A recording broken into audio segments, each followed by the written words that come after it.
After they got me, their just word have changed, and they just found a lot of joys nurturing and just raising me as a kid. But lots of Koreans aren't saying that, right? 지난 시간 우리는 펜실베니아 주립대 사회학과 샘 리처드 교수가 아시아의 인구 감소를 주제로 진행한 강의 내용 중 일부를 살펴봤습니다. 연단에선 한국과 중국 출신의 학생 3명은 각 나라를 대표해 출산에 대한 자신의 생각을 이야기했는데요. 오늘은 인구 문제와 더불어 한국의 부모들에게서 관찰되는 독특한 현상에 대한 이야기가 나왔습니다. 강의장에 있던 미국인 학생들을 놀라게 한 한국인 부모들의 행동, 과연 무엇이었을까요? 영상으로 만나보시죠. You in particular talk about that, say in Korea, like how, like man, I know so many, like the parents that are so stressed out because it's not easy to educate a human being in Korea. So here, if I think about having children, okay, I want to have kids. My wife and I have a couple kids, right? We deal with the child up to the age of 5, and then they go to school. And they go to the school down around the block, and we pay our taxes, and that's it, and that's what's expected of us. So that's just like, okay, here we go. Our child goes to school, and then the child's going to graduate from that school, and they're going to go to college, and they're probably going to go to Penn State because, you know, we work here, so we get a tuition break, and so it's great. They're going to go to Penn State. But that's not life in Korea. And it's not life for many, many people in China. It's like you're working to get your child to the best school, and then they got to go to all the cram schools and the academies afterwards. So you're looking at like, you know, you're going to start at like 7 in the morning, really, and you're going to go to about 10 o'clock at night. And even you get home, did you even study when you got home? After you got home from cram school, did you also study? I did because I was an academic student. Wait, so hang on. So you get home at like 10 p.m., and then you're in your room studying still? Yeah. At least in high school I did. Yeah? And you the same thing? Similar to me. Yeah? We have the study room in our dorm in high school. It is it's always closed at 12:30. So which means you can learn there like until 12:30. Till 12:30 at night? Yeah. And then you Yeah. wake up at 6 in the morning? Wake up at 6:50. And you start all over again? Yeah. But what I'm hearing from you all is like, this is a major, major endeavor to have kids. It's like, shit, it's costly. When does the nurturing happen? And when does it just work as a parent that you just got to do all these things to bring money into the household to afford all the things you need to afford and just make sure that your child does everything your child has to do? Just depends on what my parents say. They told me after they got me, their just word have changed, and they just found a lot of joys nurturing and just raising me as a kid, because I resemble a lot about my parents, and they just love just seeing me growing that way. That just kind of gives them the vibes of their childhoods, and they also get a lot of joy. So that's just gonna be a really fun journey that is a privilege. But lots of Koreans aren't saying that, right? Because there are a lot of responsibilities and pressures under it. Then under the name of the parents, they have a lot of responsibilities and a lot of contributions and devotions. And there's a lot of competition to really do the things like what you're saying, and you would say, for your children. It's like, you don't just send your child off to the local school. It is just an endless game or move. It's like playing a chess game. That's just so incredibly stressful.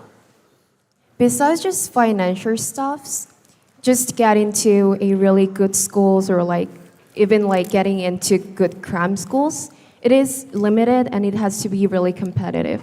So parents need to get information about which cram schools or like which schools gonna fit for their kids.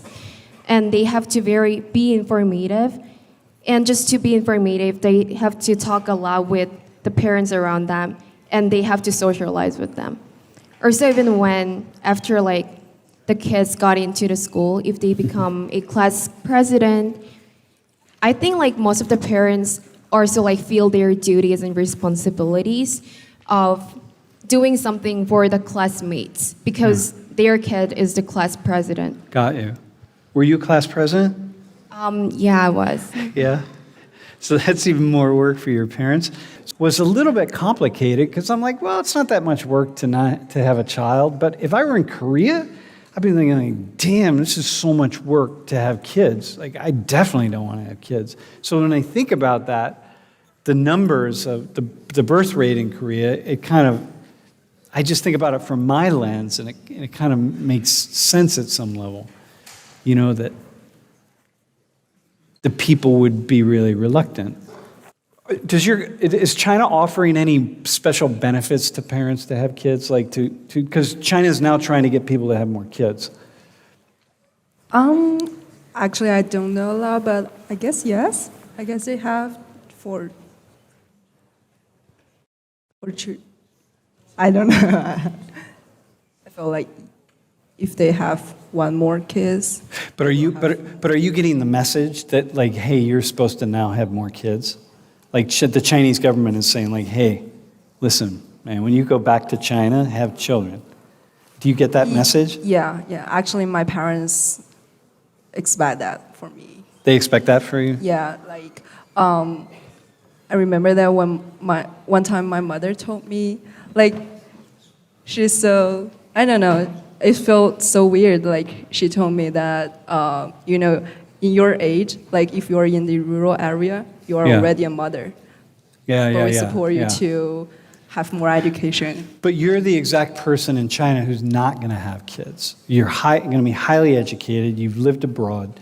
You're much more likely to go back and not have kids. People like you. I feel like I just don't want to have a kids by myself. Yeah, for sure. To get married and have a child. I felt like I wanted to adopt someone. Like there are so many kids abandoned by their parents. Yeah. So if I want to have a child, maybe I will choose this way. And you're an only child, right? Yeah, I'm the only child in my family. And you're a girl, so that's like a much bigger thing for your parents. Yeah. Yeah, kind of. Yeah. Hey, what is the Korean government offering people to have more kids? Because I know the Korean government is like really pushing people to start. Means you have like children more than the number of 3. Yeah. I think it have changed to like 2. I'm not sure, but that was 3 in the past. But you have a special elevated status. Incentives, maybe like possible discounts. Yeah. You get specific cards from the government. Yeah.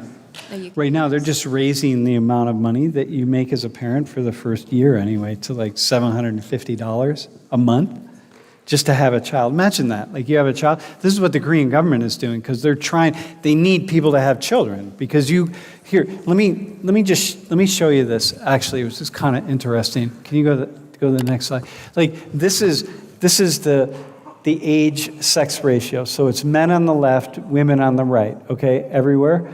And men, women. This is 1960. So see, there's very few old people above the age of 80 and lots of young people below the age of 10. And then look at 90. It's the young people start to decline, old people grow. Look at 2010, old people grow, young people decline. And then look here, in 2030, you've got all these old people and you don't have anyone to take care of them. So when I go to Korea, for example, I stay at this hotel. It's it's a retirement hotel. And you have so many old people in Korea, but you don't have anybody who's young to take care of them. This is a major national crisis. 오늘 영상도 재밌게 보셨다면 구독과 좋아요 부탁드리겠습니다. 항상 함께 해주시는 시청자, 구독자 여러분께 깊이 감사드립니다.